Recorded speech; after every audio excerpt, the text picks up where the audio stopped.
Hi friends, welcome to the English Forum. I am SK Yadav.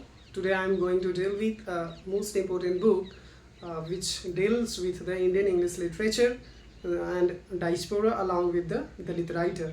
So let's begin without further delay.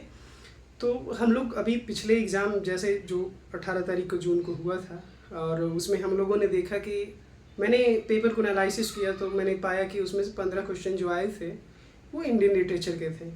उसमें दलित literature के साथ साथ आपको diaspora writer भी थे, इंडियन एस्थेटिक्स भी थे और इंडियन लिटरेचर तो था ही। तो उसमें क्रोनोलॉजी भी था, आपका किसी टेक्स्ट से पार्टिकुलर उठा करके दिया भी था।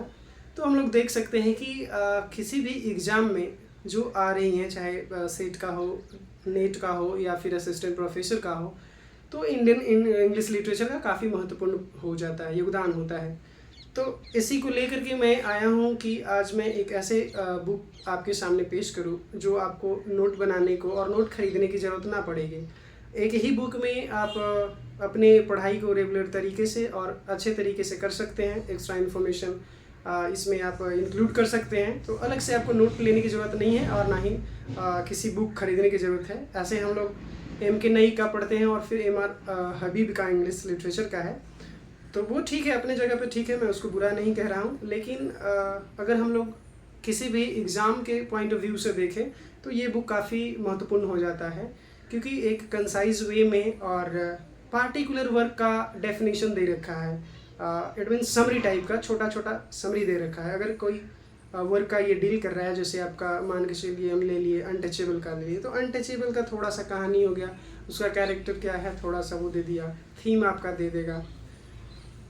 दूसरी सबसे बड़ी बात इस बुक में ये है कि आपको साइड में जो एक्स्ट्रा इन्फॉर्मेशन होता है, या तो राइटर के बारे में है या फिर वर्क के बारे में है, तो ये साइड में एक्स्ट्रा इन्फॉर्मेशन दे दिया है, तो वो काफ़ी यूज़फुल लगा हमें। और थर्ड पॉइंट इस बुक की मैं अगर बात करूँ तो थर्ड पॉइंट ये है कि किसी भी राइटर का जब हम पढ़ते हैं तो उसके अंत में एक क्रोनोलॉजी दे दिया है कि आपका जो वर्क है किसी भी राइटर का, तो क्रोनोलॉजी दे दिया है, तो उसको भी आप इजीली तरीके से याद रख सकते हैं और बार बार ये रिवीजन करने में आसान होती है, क्योंकि अलग से नोट बनाएंगे काफ़ी टाइम टेकिंग होगा।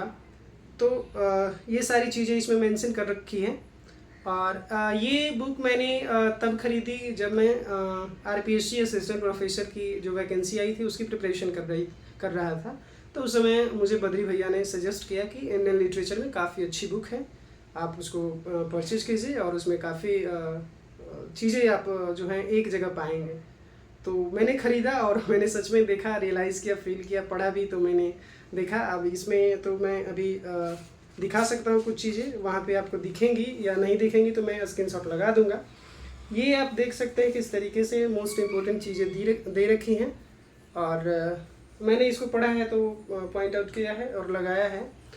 तो आप इसको ज़रूर से ख़रीदें। अगर नेट का हो, गेट का, MA एंट्रांस का अगर प्रिपरेशन कर रहे हो, फिर अदर सेट का भी प्रिपरेशन कर रहे हो, तो काफ़ी इंपॉर्टेंट हो जाता है हमारा इंडियन लिटरेचर। तो उसके लिए आप इसको ज़रूर से ज़रूर परचेज़ करें। और मैं इस बुक का केवल रिव्यू कर रहा हूँ, मैं इसका कोई प्रमोशन नहीं कर रहा हूँ। हाँ, लेकिन जो चीज़ें अच्छी हैं तो मुझे लगा कि अपने जो लिसनर्स हैं, ऑडियंस हैं, उनको बताना चाहिए, क्योंकि काफ़ी दिक्कत होती है खुद से सारे मटेरियल को इकट्ठा करने में और परचेज़ करने में।